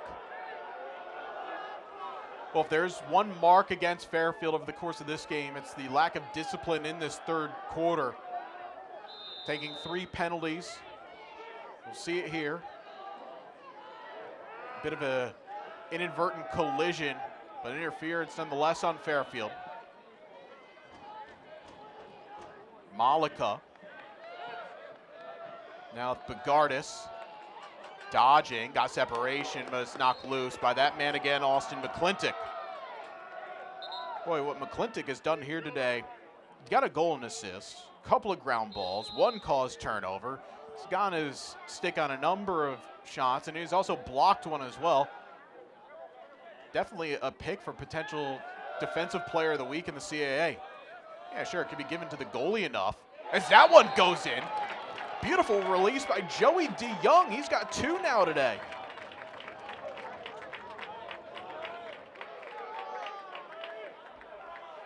Well, Hirsch got beat down low. It's just a one-on-one battle. He got by the man I was giving so much praise to in Austin McClintock a second ago, saying that it could be the Defensive Player of the Week, a award that's usually given to the goalies, but he got taken one-on-one there. 4-goal game. That's Hofstra over chasing 6 at halftime. Enough time for one more full possession here in the third. Violation on Hofstra. And Fairfield, who are notably shooting to the scoreboard end here at Rafferty Stadium. There's shot clocks at both ends, but one scoreboard, which is off to our left. Fairfield will see exactly how much time that they have before they have to trigger. You figure Fairfield are not going to make their move until about 18 seconds or so, just to give them enough time in case they miss and they have to get a second look on a backup. This is also where game management really comes into it, which is why a little surprised how frenetic this quarter was starting on the Fairfield perspective. It was on 16 seconds. Now the move begins from Rob Moore. Moore dances. That pass was knocked down and brought away by Hofstra. Now they might have a chance. It was a loose pass, though. Looks like a Kupski might get there. With 3 seconds, flag comes out. Hofstra's going to start the fourth on the man advantage.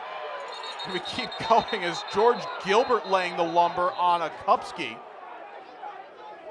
But the horn had sounded well before that sequence.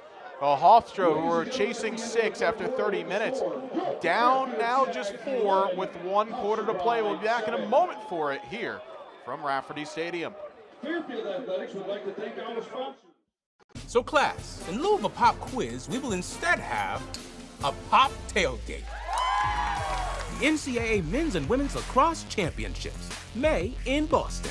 Buy your seats today at ncaa.com/tickets. So class, in lieu of a pop quiz, we will instead have a pop tailgate. The NCAA Men's and Women's Lacrosse Championships, May in Boston. Buy your seats today at ncaa.com/tickets. This is where we thrive. The city, the shore, our home. This is where we chase our dreams. Donde trabajamos duro por nuestra familia. And serve our communities. This is where everyone, from all walks of life, works together as one team. This is the place where we grow and become our best selves. This is Chick-fil-A Tri-State.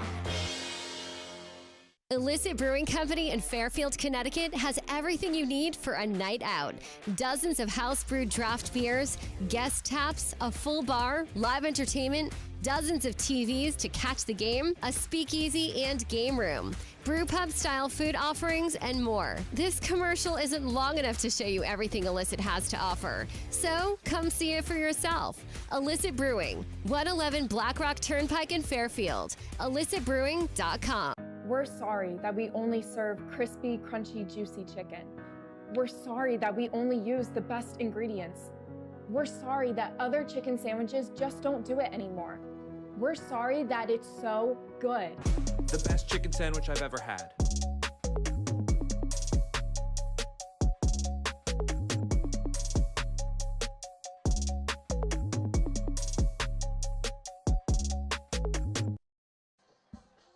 One quarter left to go here from Fairfield, Connecticut. So you're watching Lacrosse TV CAA Game of the Week. It's been a good one thus far.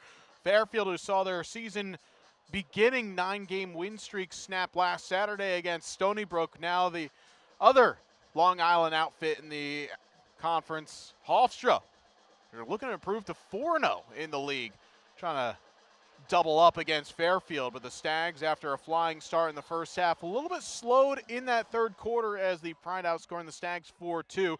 Large reason because of Shea Kennedy coming up with a fair few saves, now 9 in the game, but it's going to be a man-up opportunity, 1 minute slashing on Fairfield's Jake Gilbert.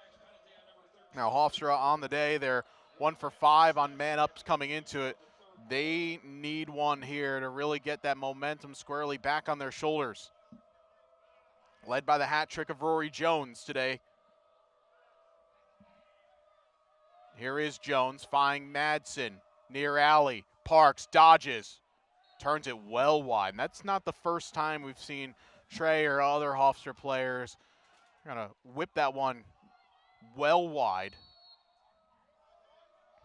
Just basically almost coming over the top of it. Still 30 seconds left on the man up. Jones wrapped off his hat trick with a beautiful behind the back finish. Jones, he scores from a long way out.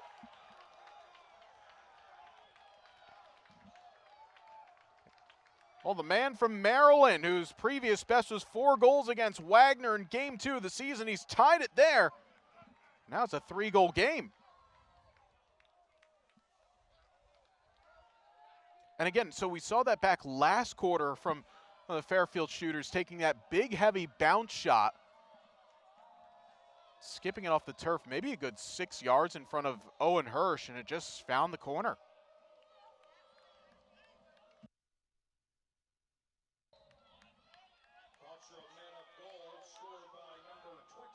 And Cole Myers comes away with the face-off. Myers, along with his teammate Benjamin Niesman, really having a nice day. And for a Hofstra team that on the season, face-off percentage at 43.5% against a Fairfield team that's close to 60. Big hit right in front of us, but they've done their job, not allowing Fairfield to get a make it and take it. That was a huge hit, by the way. Fairfield, after losing the face-off, get possession. Now they really need to value each look here, not try and rush. Last quarter, a little bit sloppy in their passing. At one point, inside the final couple minutes of the quarter, they had the same amount of shots as they did turnovers at 5.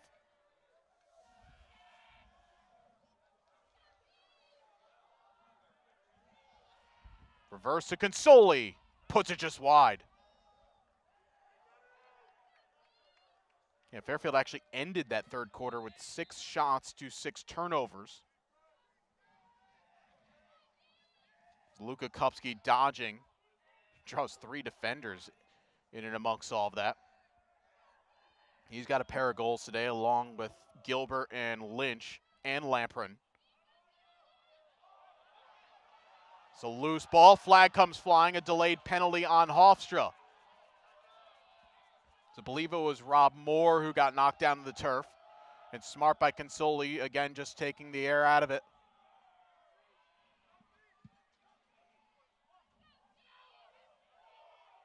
Pass in the middle, turn around. Shot gets knocked down. We play on. 3 seconds left. Lamprin saved. That will halt play now as it'll be a penalty on Hofstra. The man up for Fairfield to come. Yeah, it was more that we've seen a few players as it has continued to rain here at Rafferty Stadium, slipping a little bit, but the referees, I can appreciate the consistency with both ways where anytime a player is down and that cross check goes right through the, basically square the middle of the numbers on the back of the jersey, it's been called all day today. So Fairfield, 32nd man up. Matt Vilas, a junior from Ontario, gets called for it. Consoli now reverses, shot, saved by Kennedy. That was KJ Delane in the far alley. Delane, who already has a goal today, very early on in this game. Player that had 17 for Merrimack last season. Resets the shot clock as well. It's only 15 seconds left on the man up, but Fairfield will happily take the full extended possession. Delane will try one more time. I want a little bit more over the bar.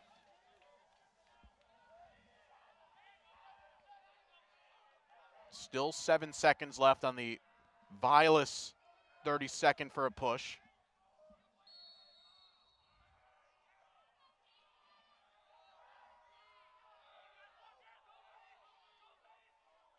Oh, behind the back. How about it? A Kupski for his hat trick. He saw Rory Jones do it to that cage a little while ago, and anything you can do, I can do better. Moore, a little bit tall for Lamprin, was able to pull that down, but great ball movement from Fairfield. And yeah, similar top corner, almost used 3, that's senior Chris Berry for Hofstra. A little bit of a screen, and it worked out nicely. This game has had, frankly, just about a little bit of everything. Bit of goalie wars at times, some heavy hitting, players blocking some shots, a pole goal, and then, yeah, a couple of hat tricks as well, and then a couple behind the backs. Players still jabbing for it. It will be Hofstra possession. This should be a clear, though, for the Pride, as Kennedy now being pressured. Not a great pass to his long stick. Will Delaney. Delaney's just got to pump this down the field, and it's going to take a fortuitous bounce to Malika. That was right at Livingston, but Anthony Malika, thank you very much for that. That looked to be disastrous for the Pride from the moment go. It would be something if they get a goal from it, as Joey DeYoung whistles it wide. DeYoung, that's now back-to-back games for him, by the way, with 2 goals.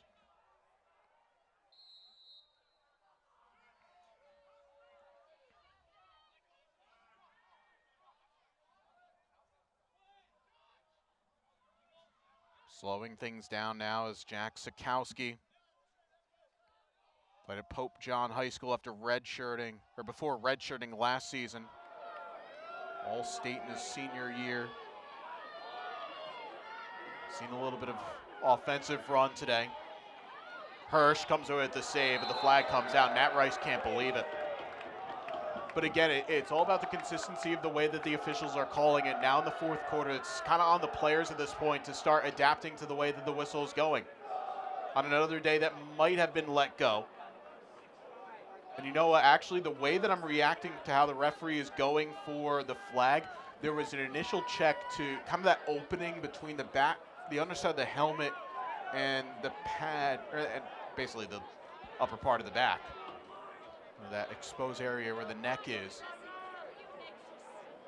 And yeah, again, the way that the game's been called, no problems with it.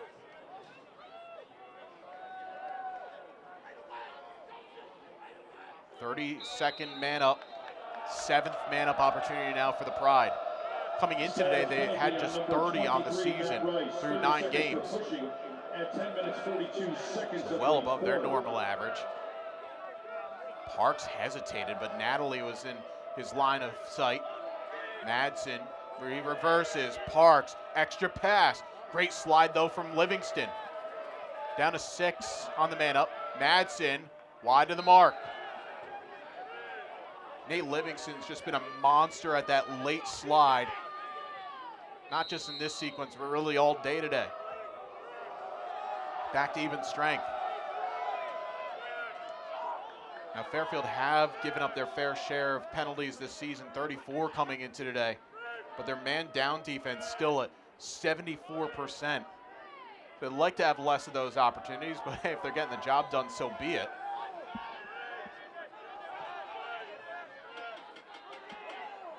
Six seconds on the shot clock, and that's going to go out of bounds. Radosic forcing the errant pass. And that is going to be now the program record. Julian Radosic has just caused his 59th career turnover, and he has done it in 26 games in his career. I mean, he's already second in the country in caused turnovers per game with 3. Radosic got his stick on the hands and forced that pass wide.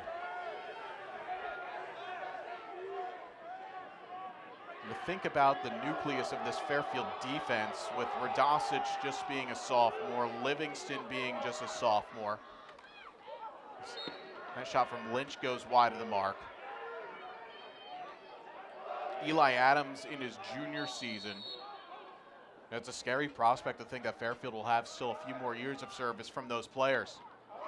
Flag comes flying out. Is it a good goal? We wait for the arms.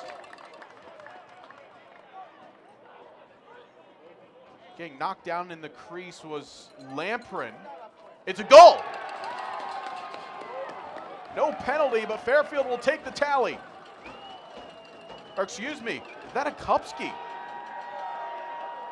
We'll take a look at that for a second. I thought for a second I saw just 5. It is Luka Kupski with the goal. That's his 4th of the day, tying his career high.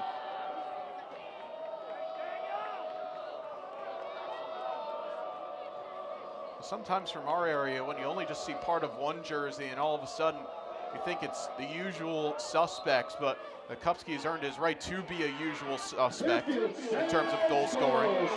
Kupski now 19 goals in the season as Davis. His shot took a deflection, but it'll be possession staying with Fairfield. 9 minutes.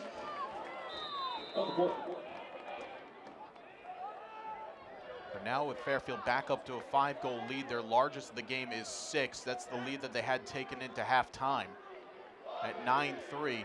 It's very much now about just managing out each possession. You bet that Hofstra is going to be pretty antsy and looking to start to double consistently just to force the issue.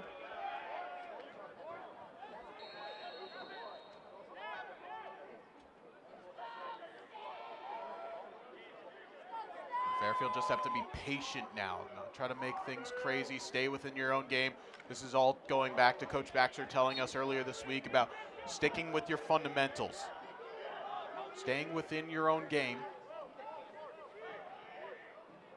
That's the reason why Fairfield got off to the 9-win start that they did at the beginning of the year and beating some very good teams. Lehigh, of course, the Patriot League champions in the tournament from a season ago. Sacred Heart, also the MAC champions, and a team that's been in and amongst the national polls, going right through a couple of Big East teams like Providence and St. John's. Great find to LeMay Jr., but it's over the bar.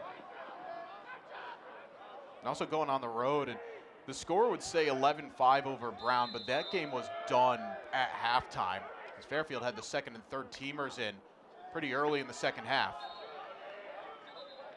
And Fairfield have gotten all sorts of good victories, and and they've held serve at home. They will only just have one more home game, which is the regular season finale against Monmouth. But you take care of the job at home, you win 50 to 60% of your road games, you're going to be a tough team to beat. Nice dodge, crossfield pass to Lamperin, finds one more, saved by Kennedy, denying Lynch. And how about that for a ground ball? That's Caden Major coming away with it. Wears 44, redshirt freshman. Mark that from Kennedy, by the way, with 7.5 minutes to go. Hofstra make a run here. That's a big save. He's now got a dozen. Kennedy coming off of 17 stops last weekend against Delaware. He had 12 in a overtime victory against St. John's back on February the 22nd out in Queens.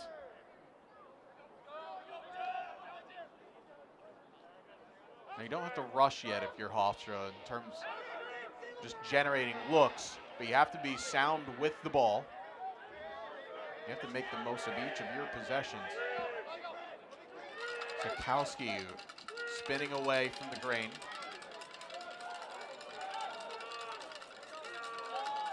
Malika would have a couple of assists early on in this second half, but he lost his balance on the shot. Not even sure if we called a shot, but Fairfield come away with a stop. It will be the 20th turnover there from Hofstra. Radosic waiting, turning, shooting, shot blocked down. Can he get his own rebound? He cannot. And 3 Fairfield players swarm the ball carrier, and Lamperin wins it right back. And this is again where you have to put the red stop sign up. Lynch, though, hesitates, finds Lamperin, saved by Kennedy. And again, that's another huge save as flags come flying, delayed penalty. Well, if I'm Hofstra right now, I am getting rid of this ball as quickly as possible here, just to save yourself a few seconds. As more time comes off the clock here with still chasing 5 goals. It's almost kind of like in hockey, just throw it into a corner, but Hofstra's not going to do it. Seth Tierney wants to run a set, as Sikowski will come all the way to this near side. Oh, that could be another flag. It is. Multiple flags coming out on Fairfield as McClintock, and the hat has been thrown as well. Ooh, this could get ugly here for Fairfield, as their lack of discipline in the second half is now really starting to show. There could be as many as actually 3 penalties coming to Fairfield, because We saw flags fly on one side, then we have flags and hats down on this end of the field. McClintock is definitely going off for this. There's no doubt about it. I feel for the timekeepers area that's going to have to try and figure out this mess of what could be a multiple player man-up situation for Hofstra.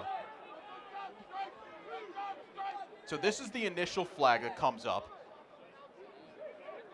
Lamprin, just unfortunately for him, does not need to do that in that situation. Balls with the keeper.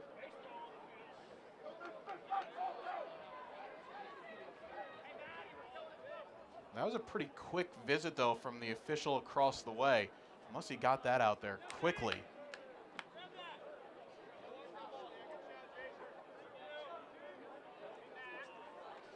I see 4 Fairfield defenders on the field.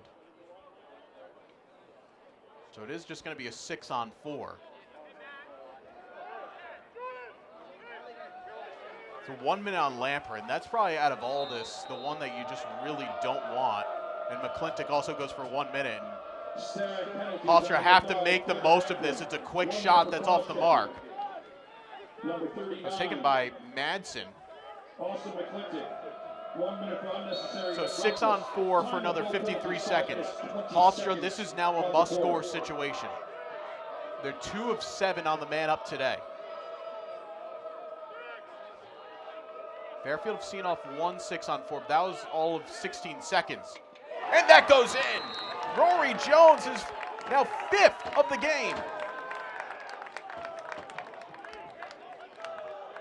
Leading by example, he's not going to be denied. And that one, he just picked out a corner.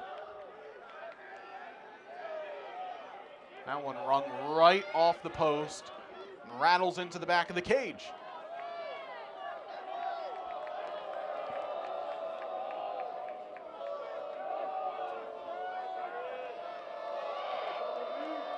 Well, Hofstra's face-off men have been certainly above their usual standards today. They've won 12 of 23.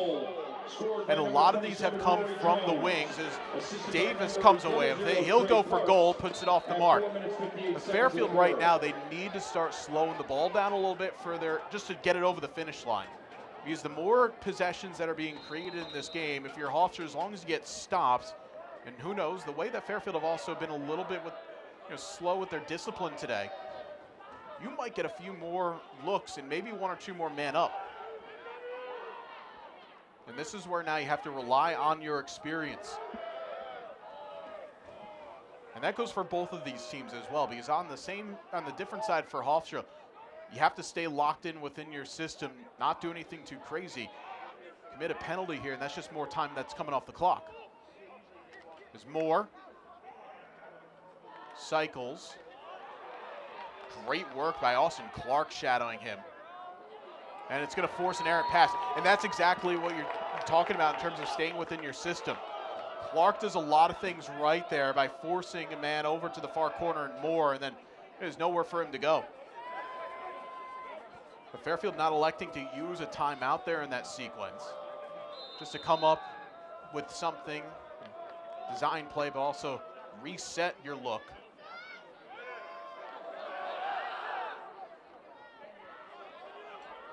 Under 4 minutes to go now. Feels like this game is still very much on a knife's edge. Hofstra are trailing 9-3 at halftime, outscoring Fairfield 6-4 in the second half. But they haven't been closer than 4 here in the second half. Joey DeYoung with a couple of goals. The hot hand is Rory Jones, who's got a 5 spot today.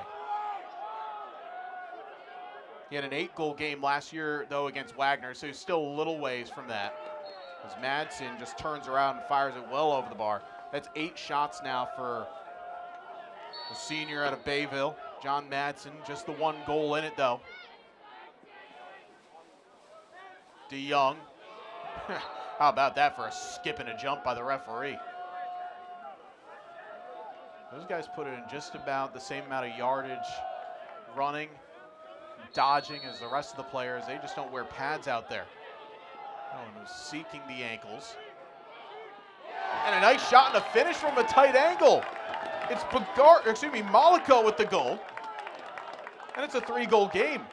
I'm not sure what Hirsch saw in that one as he went down low. Let's take a look at this here. Nice inside dodge. Goal line extend. Oh, how about that from Malika? He gave the goalie the eyes and put it as if he's going to shoot down low. A 3-goal game now with 3:05 to play. And this is exactly what CAA men's lacrosse will do. This is the closest it's been since a 12:35 mark left to go in the second quarter when Hofstra scored their first goal of the day from Jones to make it 4-1. Fairfield, they lost the face-off but win it on the second. The Stags are going to push for Lamperin. Oh, what a goal! A hop, skip, and a jump from Devin Lamperin. He restores a 4-goal lead for the Stags.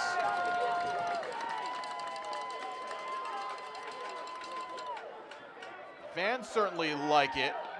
Lamperin getting some elevation. Oh, my goodness. He got up there. Devin Lamperin got himself a couple of goals in this game. Volume type of shooter. Actually, that wraps up his hat trick. On 11 shots, he now has 3 goals. Aesthetically, that's probably the prettiest of the bunch.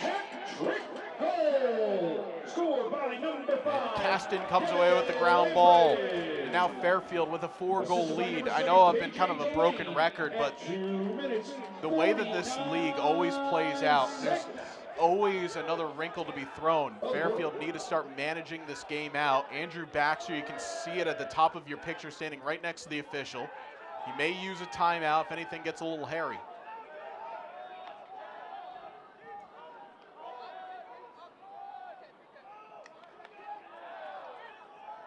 .30 seconds gone off the shot clock as Lynch will slow things down.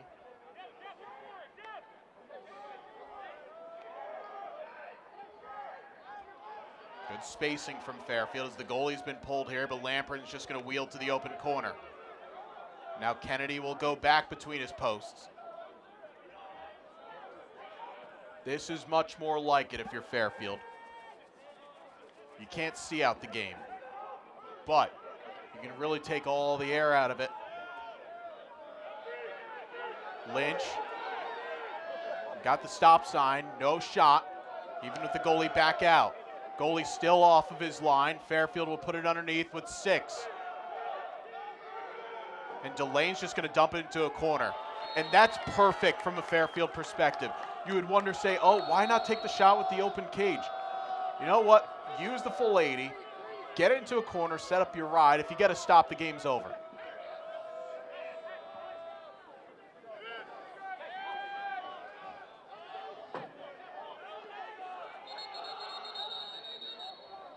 And an offside on Hofstra. Oh, boy. That's the last thing that you want there, and a flag comes flying. Fairfield now, they're going to be in no rush. The shot clock is off. They don't have to release. If they do turn the ball over, they're going to go man up, and Lamperin's just going to sprint around. And another flag comes flying as Hofstra, this is where the frustration of the day is starting to show. A couple of late hits.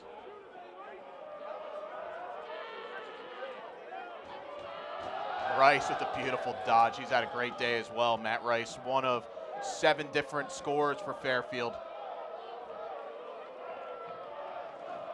And the Stags are just going to run this one out here. Well, for Fairfield, it was a day that they needed a response after dropping their first game of the season. People were saying, well, was that it for Fairfield? Was the magic coming to an end after a 9-game winning streak to start the season? You learn a lot about yourself when you lose, but you learn a lot when you win a game as well. And Fairfield holding serve at home once again. They knock off Hofstra 14-10, and the Pride will drop their first CAA game of the season. And in a league that is so tight across the board, now with Fairfield and Hofstra tied at 3-1, this is where tiebreakers come back.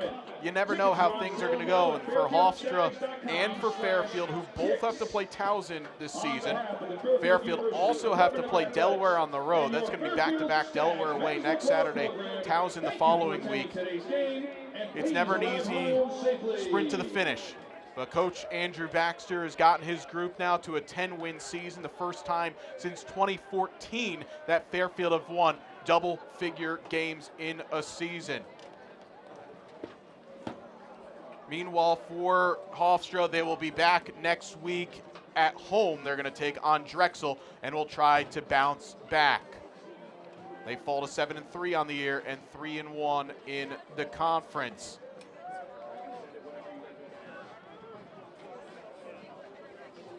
You see that Fairfield team huddling in front of their head coach. It's going to be a much more happier locker room than it was this time last week.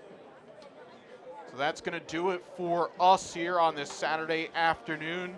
You've watched a presentation of the Lacrosse TV CAA Game of the Week, and it was one that lived up to the billing as these two longtime rivals squared off and Fairfield take it over Hofstra 14-10. For our entire crew, I'm JJ Duke saying so long and enjoy the rest of your day.